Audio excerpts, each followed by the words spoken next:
Dobrý deň všetkým. Vítam na dnešnej tlačovej konferencii pred štartom jarnej časti Nikeligy nášho trénera Vladimíra Cifraniča, kapitána zelenobielých Patrika Šimka, a samozrejme aj vás všetkých zástupcov a zástupkyne médií. Po necelých 2 mesiacoch sa rozbieha futbalový kolotoč a nováčika čaká v sobotu 7. februára, ako všetci veľmi dobre vieme, ťažký a dôležitý zápas s Ružomberkom. Na úvod ešte pred vašimi otázkami dve otázky. Prvá pre kapitána Patrika. Aký je z jeho pohľadu priebeh zimnej prípravy, ako hodnotí jednotlivé zápasy za seba, za kabínu? Tak, dobrý deň prajem. Príprava prebehla v domácich podmienkach. Strávili sme sústredenie v Senci, kde sme odohrali zápasy Tipsport Cupu. Ja myslím, že sme sa pripravili, alebo tak liga ukáže, ako sme sa dobre pripravili. Každý si myslím, že do toho išiel so svedomím, že tá jedna časť bude veľmi ťažká a čo sa týka jednotlivých zápasov, tak verím, že nás preverili, alebo nás pripravili na tú lígu. No. Úvodná otázka pre pána trénera. Poprosili by sme o aktuálny stav hráčskeho kádra, k akým pohybom došlo v tíme, kto prišiel, kto odišiel, kto je potvrdený a s tým súvisiace veci. Dobrý deň, prajem.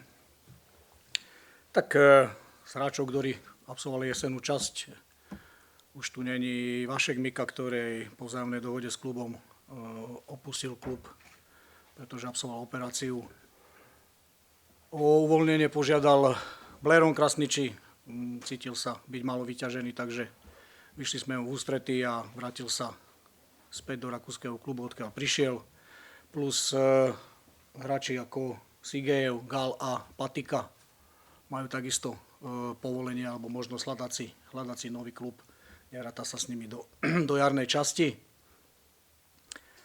Prišli 3 hráči, ktorí v podstate s nami neboli, to znamená Denis Taraduda na post stopera miesto Miku, prišiel Lavi Wimbek, Severin Tatolna z Podbrezovej a na hrot útočník Sheon Harrison plus Taras Bondarenko sa stal hráčom Prešova, podpísal zmluvu, predĺžil, takže to hosťovanie sa zmenilo. Takže asi toľko, čo sa týka možno nejakých hráčov, ktorí boli dlhodobejšie zranení, tak stále netrenuje Lukáš Volštinský, ktorý začal prípravu, ale opäť sa zranil. Souček trénuje individuálne, už začal a na sústredení v Senci sa nám zranil Joško Mených a Stanovlík. To sú 2 hráči, ktorí zatiaľ sú v nejakej rekonvalescencii. Ostatní hráči by mali byť pripravení do súťaže. Ďakujeme a teraz určite ste zvedaví a pripravení na svoje otázky. Nech sa páči.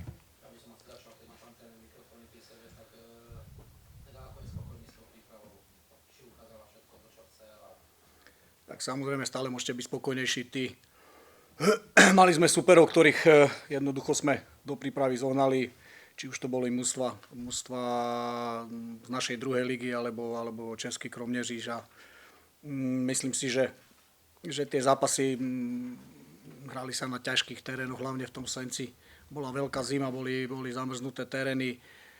Išlo hlavne o to, aby tí hráči sa nám nezranili, aj keď nie celkom sa nám to podarilo, ale myslím si, že či už potom Banská Bystrica alebo aj Liptovský Mikuláš boli špičkové mužstvá druhej ligy, ktoré si myslím si, že nás v niektorých fázach alebo úsekoch hry preverili. Uvidíme.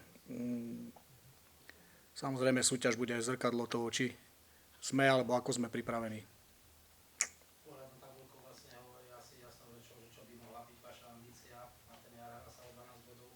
Mám pocit, že tam 4 strácate, takže dá sa tak deklarovať, že to je ambícia dohnať tú stratu a ísť hore. Prvá rada ambícia je zachrániť sa. Hej, na tom sa nič nemení. Keď som prišiel do klubu, jednoducho sme sa dohodli na tom, že prvý rok ako nováčik Prešov sa chce v lige zachrániť. Samozrejme, tá tabuľka sa vyvinula tak, že jednoducho dnes máme šancu na to, aby sme skončili možno v prvej šeske, ale určite sa o to pokúsime. Nechcem predbiehať, najdôležitejší zápas bude prvý v Ružomberku, ktorý veľa napovie. Samozrejme, pokiaľ by sa nám podarilo dostať do hornej šesky, bolo by to super. Tým pádom je cieľ splnený, sme zachránení a môžeme hrať kľudnejšie, ale my urobíme všetko preto, samozrejme, aby sme tie zápasy dotiahli alebo výsledkovo uhrali tak, aby pokiaľ by sa nám aj nepodarilo postúpiť do tej šestky, aby sme v tej spodnej šeske mali väčší kľud alebo pokoj na to, aby jednoducho ten cieľ sme vedeli splniť. Podobne ešte posledná vec, neviem, nakoľko ste už mali šancu vidieť, ako sa javia tí noví hráči, ktorí prišli do týmu. Taraduda, vieme o ňom, silne obracal. Harrison, ako sa vám javia? Tak Taraduda, silovejší stoper, obránca, poznáme ho. Z Michalovec teraz hrával menej, ale myslím si, že je to typ, ktorý nám pomôže. Mal tiež trošku zdravotné problémy, keď prišiel, ale odohral. Odohral aj prípravný zápas, alebo jeden celý a časť druhého zápasu v Senci. Potom trošku laboroval, ale už je fit, pripravený zasiahnuť do zápasu. Severina Tatolnu som poznal z Podbrezovej, tam som ho viedol. Je to typ hráča, ktorý nám tu chýbal trošku, taký rýchlostný, silovejší typ, bojovnejší na tú ľavú stranu. Môže hrať aj obrancu krajného, keby sme zmenili systém, čiže v tomto je trošku univerzálnejší.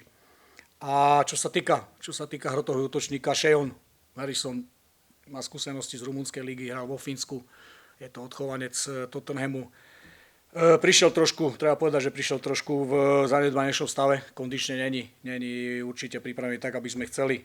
To znamená, dostal trošku času viacej na takú, aby trošku sa dal dokopy, hej, to znamená, má tréningy navyše a dávame ho dokopy, ale ja si myslím, že na nejakých 2-3 týždňov bude pripravený plnohodnotne zasiahnuť. Samozrejme, my rátame s tým, že pomaličky postupne bude naskakovať do tých zápasov. Môžem ešte 3 otázky na trénera. Prvá je teda ešte k tým hráčom, ktorí sú tu noví a možno aj k tým, ktorí odišli. Ako ste spokojní z vášho pohľadu s tými pohybmi v kádri? V zime angažovali ste vlastne hráčov z domácich súťaže, ktorí sú tu známi, ale taktiež zahraničnú posilu, takže ste spokojní? Tak v rámci možností samozrejme my sme potrebovali spraviť len určité korekcie, nechceli sme do toho mužstva moc siahať. Bol tu dostatočný počet hráčov, potrebovali sme len možno zvýšiť konkurenciu na niektorých postoch, preto sme sa rozhodli pre týchto hráčov a samozrejme nechcem predbiehať, ale ešte môžu prísť nejaké pohyby dovnútra. Hej, v pondelok by mal prísť ešte jeden hráč na skúšku, nebudem konkrétne meno jeho hovoriť, ale sme dohodnutí, že príde na 2-3 dní sa ukázať. Takže je možné, že ešte ten káder doplníme o 1-2 hráčov. Moja druhá otázka smeruje k tomu, že vlastne v tých 4 zostávajúcich kolách vás čakajú tí hrateľnejší súperi, predsa len tých najťažších ste si už tak povediac odbili.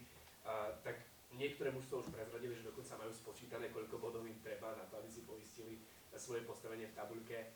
Vidíte práve preto, že máte hrateľnejších súperov tú šancu hrať o šesku reálnejšie? Nemyslím si, že by som tých súperov rozdieloval na hrateľnejších, nehrateľnejších. My sme nazberali viacej bodov s mužstvami z prvej šesky, aj keď sa tak dá povedať, s tými silnejšími mužstvami, čiže pre nás je možno, že sú hrateľnejší iní superi. Ale samozrejme sú to mužstvá, ktoré sa pohybujú v tabuľke okolo nás, hej, čiže myslím si, že o to ťažšie to bude, pretože aj oni majú stále o čo hrať. A veľa napoje prvý zápas. Hej, podľa mňa, pokiaľ by sme ho zvládli, tak bola by tam ešte šanca. Pokiaľ by sme ho bohužiaľ nezvládli, tak myslím si, že už asi tá prvá šestka by bola pase. No a posledná otázka, to už je taká maličko, ale skôr k tomu Harrisonovi, ktorý jednoducho prišiel, pokiaľ bude už úplne fit, tak či budete pokračovať ďalej v tom systéme s 3 útočníkmi a viete si tam predstaviť akože Harrisona s tým, že by posunul možno Stanleyho, alebo to je nejaký aj náznak? No, uvidíme, v akom stave bude, uvidíme, aký systém zvolíme. Hej, my samozrejme máme nejaký systém zaužívaný, ale určite budeme reagovať aj na superov. Hej, a Stano je momentálne mimo, Olejník, hej, čiže v podstate dáva sa dokopy zdravotne. Tiež to môže trvať 2-3 týždne, kým bude úplne fit, takže podľa toho, kto bude mať akú formu, podľa toho sa rozhodneme.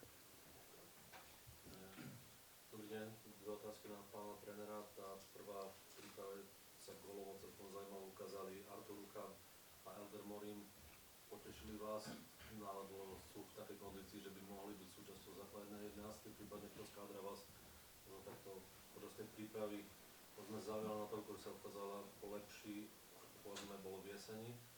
Tá druhá otázka, Siriev odchádza, keď sa prichádza, vlastne prišiel ako hráč z Odesy, celkom zaujímavej ligy, čím vlastne možno on nepresvedčil. A ešte potom som mal jednu otázku.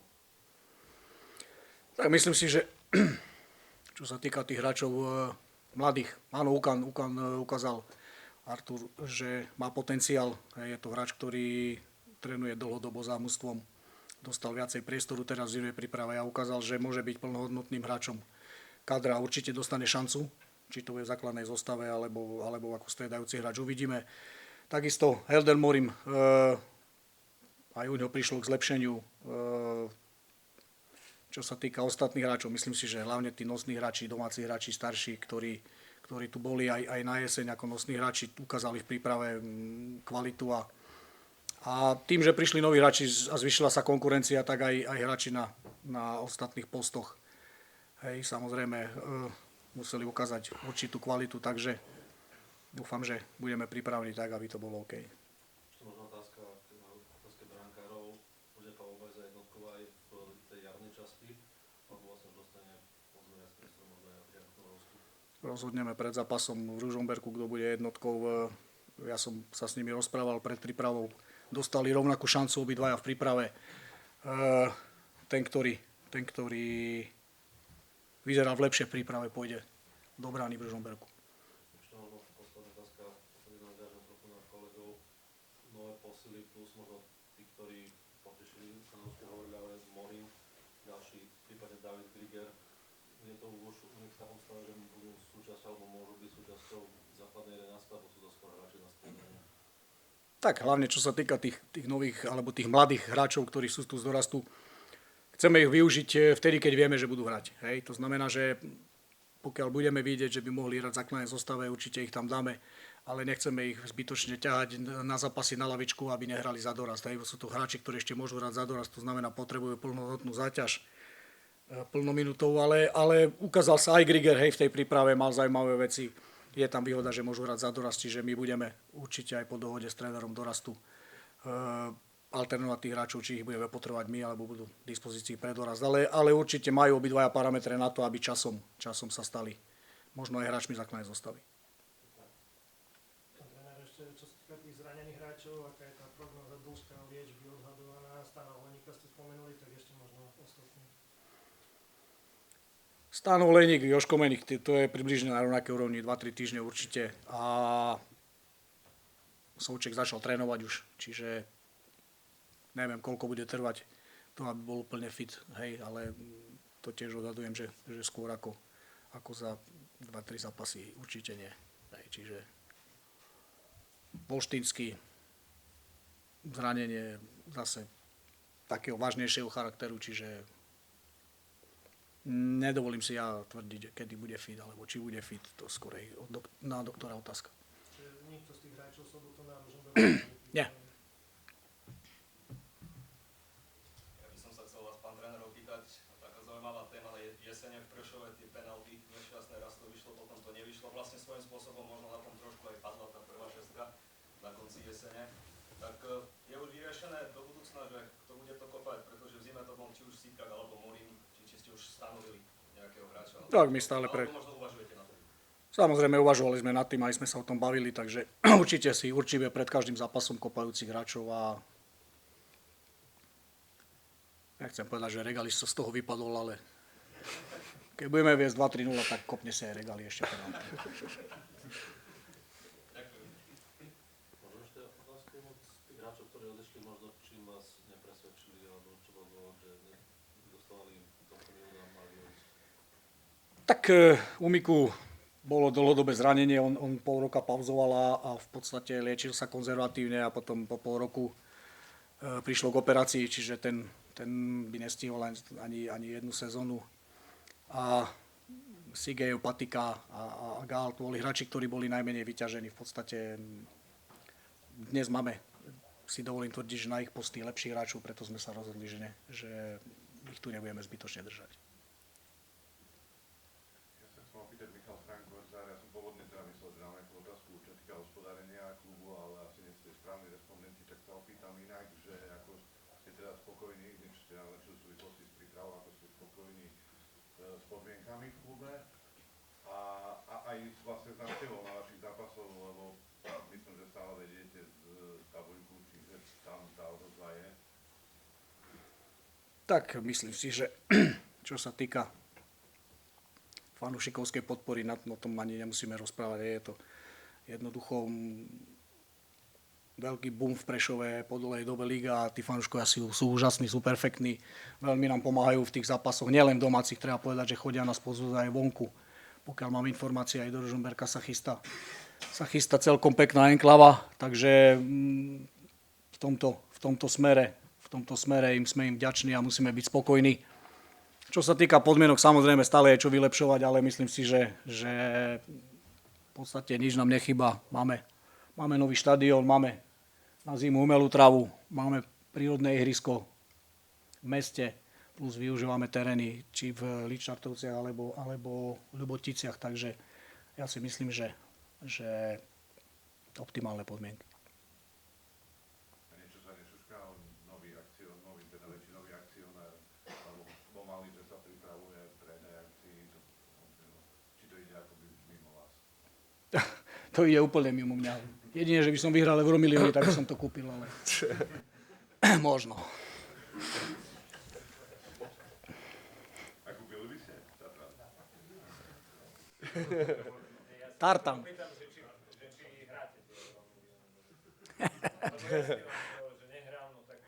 Však, a ja by som chcel, no ale nehrám, no to je pravda.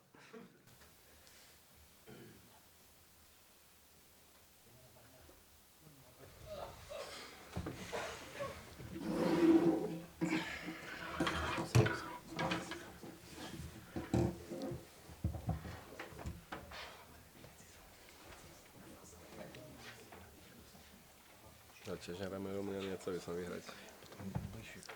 Hej, jasne.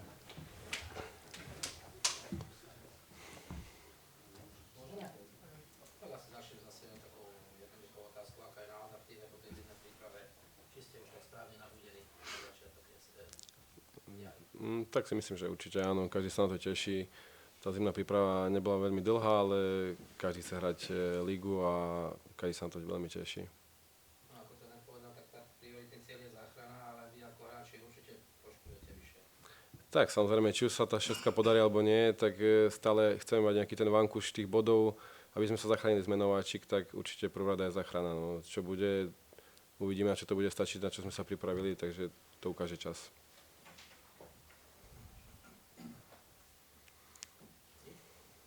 Ja sa chcem opýtať možno na tých nových hráčov. Tak sú to hráči, s ktorými sa možno aj v iných kluboch poznajú, hráči možno aj od vás, keďže hrajú tú našu ligu, ale ako zapadli do toho týmu, bolo to také rýchle, bezproblémové, alebo ako je to povedané? Ale áno, tak Severin prišiel z Podbrezovej a ako viete, z Podbrezovej je tu viacero hráčov, takže zapadol rýchlo a je taký veselý typ, komunikatívny, takže úplne v poriadku a Taras prakticky tu už bol pol roka alebo niekoľko mesiacov a on je pekne slovenský, takže on do toho kolektívu zapadol veľmi rýchlo a ostatný Denis Taruda, on je síce tichší hráč, alebo človek, ale tiež ako s nikým z týchto nových hráčov nie je žiaden problém. Vy prakticky môžete mať ešte, okrem tých ambícií, ktoré sa tu spomínajú záchrana, lebo to všetká hráte aj pohár, takže čisto teoreticky, ako sa hovorí, že najkrajšia cesta do Európy. Ako sa pozeráte možno ešte aj na túto súťaž, keďže ešte vás čaká taký zápas?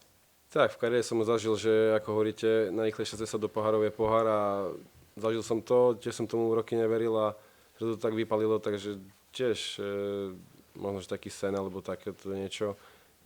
Keď sa zachránime v lige, tak aj ten pohár je určite super a prečo sa o to nepobiť. Tá spodná šestka je divácky menej atraktívna, to je jednoducho štatistický fakt. Ak by ste hrali v nej, tak neviem, či sa dajú očakávať tiež 6 000 návštevy. Takže môže to nejako ovplyvniť jar Tatran, alebo neviem, ako vyzerala jeseň? Tak, uvidíme, ako to vypálí, ale myslím si, že ľudia sú tu tak tým futbalom nasiaknutí a tak nám veľmi fandia, že aj keď sa tam ľudí v meste, tak hovoria, že chodíme na vás, nie na supera. Tak aj keď ich možno, keby sa to nepodarilo a sklameme ich v úvodzovkách, tak verím, že nám zachovajú svoju priazeň a budú chodiť v tomto hojnom počte, ktorý zachovali na jeseň. Čím to je podľa teba, že ako je tréner povedal, že sa vám viac darí proti tým súperom z hornej časti? Ako to ty vidíš? Prečo asi? Neviem, možno keď prirovnám zápas na Slovane, že sme išli do toho taký uvoľnení, aspoň teda ja, že som takéto zápasy už vo svojej kariére zažil, že keď hráte s totálnym favoritom a prakticky vás odpisujú, tak možno do toho zápasu idete totálne uvoľnení a hovoríte si, že možno to teraz vypali a tak to aj dopadlo v tomto zápase, takže možno, že sa nám s tými ťažšími supermi hraje o to ľahšie, že tá hlava možno trošku povolí.